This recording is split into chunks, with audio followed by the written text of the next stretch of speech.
नमस्कार दोस्तों। आज की जो ये वीडियो रहेगी, ये हमारा जो पहला चैप्टर था अर्जुन विषाद योग श्रीमद् भगवद गीता का, उसका अपने पहले एपिसोड में वहाँ तक देखा था जहाँ तक अर्जुन जो है वो दोनों सेनाओं के बीच में अपने रथ को लाके खड़ा कर देते हैं और अपना जो गांडीव है उसको रथ के आगे के हिस्से में छोड़ देते हैं और हताश होकर बैठ जाते हैं।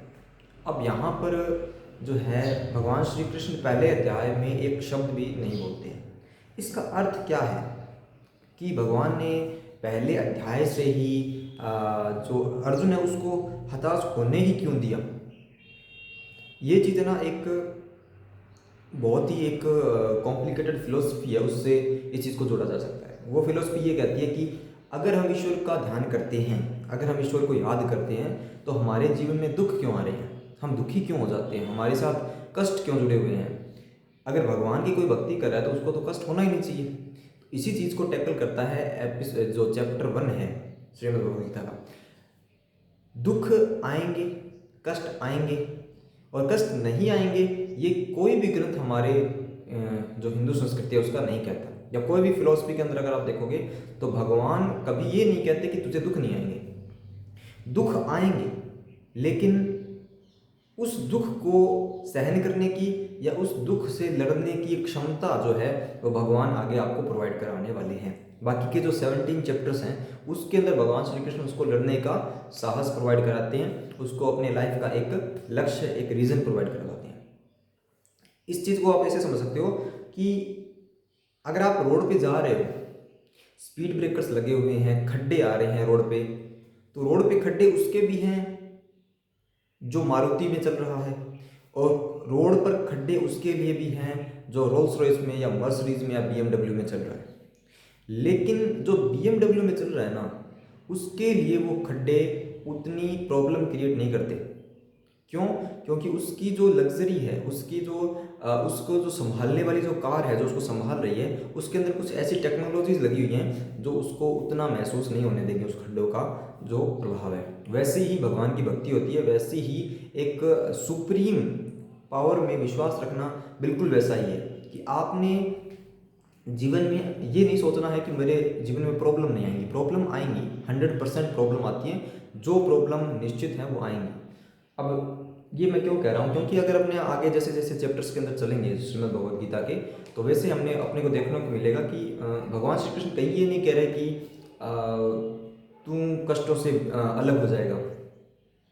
तुम अपने कर्म से और उसके फल से कभी अलग हो ही नहीं सकते। बेसिकली श्री कृष्ण तो ये कहते हैं कि तुम अपने कर्मों से, अपने कर्म के फल से कभी भी अलग नहीं हो सकते। You can't be A separate entities from your karmas. तुम उसी के साथ जुड़े रहने वाले हो।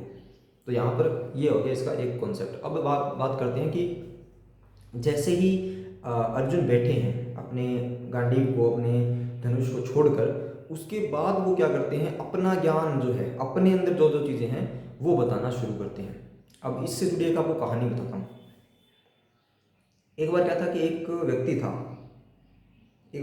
था तो वो क्या कहता कि मुझे इतना तो पता है, आगे का बताइए। मुझे इतना तो ज्ञान है, आगे का बताइए। हर किसी से जिससे भी मिलता था वो ये कहता था। तो अब क्या हुआ कि उससे ये सुनने में आया कि हमारे जो गांव है उसमें कोई ऐसा संत आया है जो कि सब कुछ जानता है, जो परम ज्ञानी है, सब कुछ जानता है। तो वो उसके पास गया कि आप तो सब कुछ जानते हो, तो मुझे बताइए कि मेरे ज्ञान में कितनी कमी है, कि मुझे क्या और जानना बाकी है। तो उसने कहा कि भाई ठीक है, मैं आपको बता दूंगा, लेकिन पहले आप बताइए कि आपको क्या क्या पता है। ये लीजिए, ये कॉपी है, इस पर लिख दीजिए आपको क्या क्या पता है, वो सब कुछ आप लिख दीजिए, उसको मैं देखूंगा कि भाई उसके बाद मुझे क्या बताना है।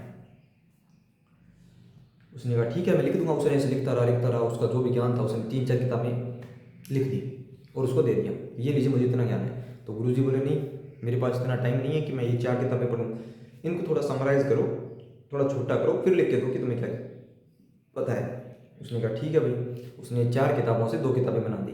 फिर गुरुजी ने कहा नहीं यार, 2 किताबें पढ़ने का भी टाइम नहीं है मेरे पास, एक काम कर इसको थोड़ा और छोटा कर दे। उसने कहा ठीक है भाई, एक किताब कर दी। एक किताब पढ़ने का टाइम नहीं है भाई मेरे पास, तो उसने 10 पेज बना दिए। उसने गुरुजी ने कहा 10 पेज पढ़ने का भी टाइम नहीं है मेरे पास, तो ऐसा कर उसको और समराइज़ कर, और कुछ जो तेरे को पता हो उसको थोड़ा और समराइज़ करके लिख दे। उसने एक पेज लिख दिया। गुरुजी ने कहा नहीं भाई, एक पेज पढ़ने का भी मेरे पास टाइम नहीं है। फिर उसने और समराइज किया, 10 लाइनें लिख दी। 10 लाइनें भी पढ़ने का टाइम नहीं है, एक लाइन लिख दी। अंत में उसने कहा कि गुरुजी आप चाहते क्या हैं? तो गुरुजी ने कहा मैं ये चाहता हूँ, अगर तुझे कुछ सीखना है तो तुझे ये भूलना होगा कि तुझे क्या आता है। समझे? बहुत सारे लोगों का ये मानना होता है कि हमें वहाँ से स्टार्ट करना चाहिए जहाँ तक हमें पता है। ऐसा नहीं होता।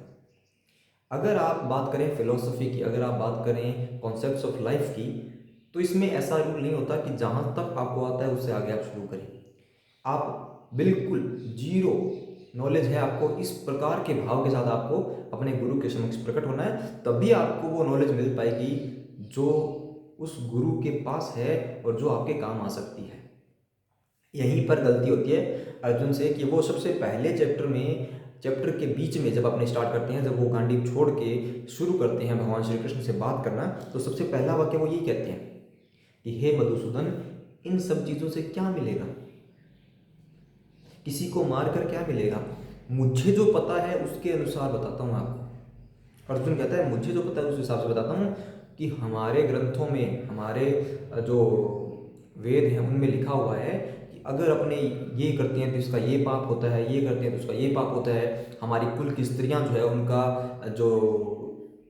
उनकी जो मर्यादा है वो भ्रष्ट हो जाएगी, हमारे कुल पे पाप चढ़ेंगे, हमारे जो पितृदेव हैं वो हमसे रुष्ट हो जाएंगे, ये हो जाएगा, वो हो जाएगा। जितना ज्ञान अर्जुन को था उन्होंने सब कुछ भगवान श्री कृष्ण को बताना शुरू कर दिया और अपने रीजंस देने शुरू कर दिए कि मैं युद्ध क्यों नहीं कर रहा हूँ, मेरे पास क्या क्या रीजंस है।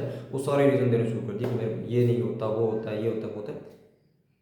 यहाँ पर बात आती है उस चीज़ की जो अर्जुन नहीं समझ पा रहा था। वो ये था कि आपने समुद्र है, बहुत बड़ा समुद्र है, उसमें आपने क्या कर रहे हो, एक लोटा पानी डाल रहे हो और आप एक्सपेक्ट कर रहे हो कि समुद्र हिलेगा। क्या समुद्र में लहरें उठेगी? क्यों? क्योंकि आपने एक लोटा पानी डाला है।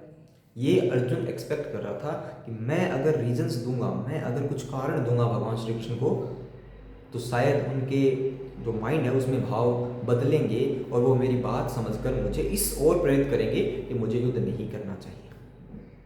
यहाँ तक ये बात रहती है। उसके बाद चैप्टर 2 से भगवान श्री कृष्ण बोलना शुरू करते हैं, उसको अपने अगले वीडियोज़ में करेंगे। यहाँ तक आपको ध्यान रखना है।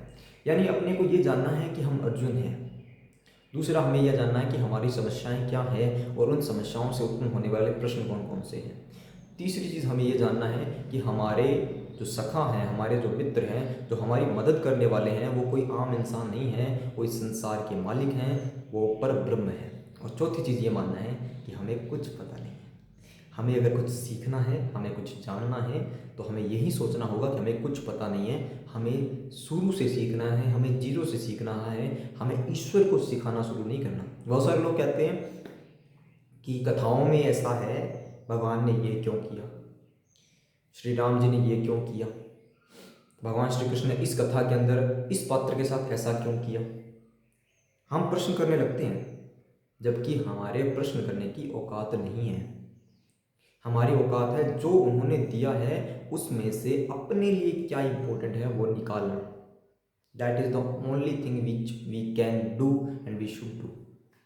ठीक है, तो अगले वीडियो में अपने मिलते हैं चैप्टर 2 से। उसमें जब भगवान श्री कृष्ण अर्जुन के साथ बातचीत शुरू करते हैं, उसको अपने मॉडर्न फिलोसफी और महाभारत फिलोसफी इन दोनों के साथ मिक्स करके अपने देखने वाले हैं। ठीक है, जय श्री कृष्ण।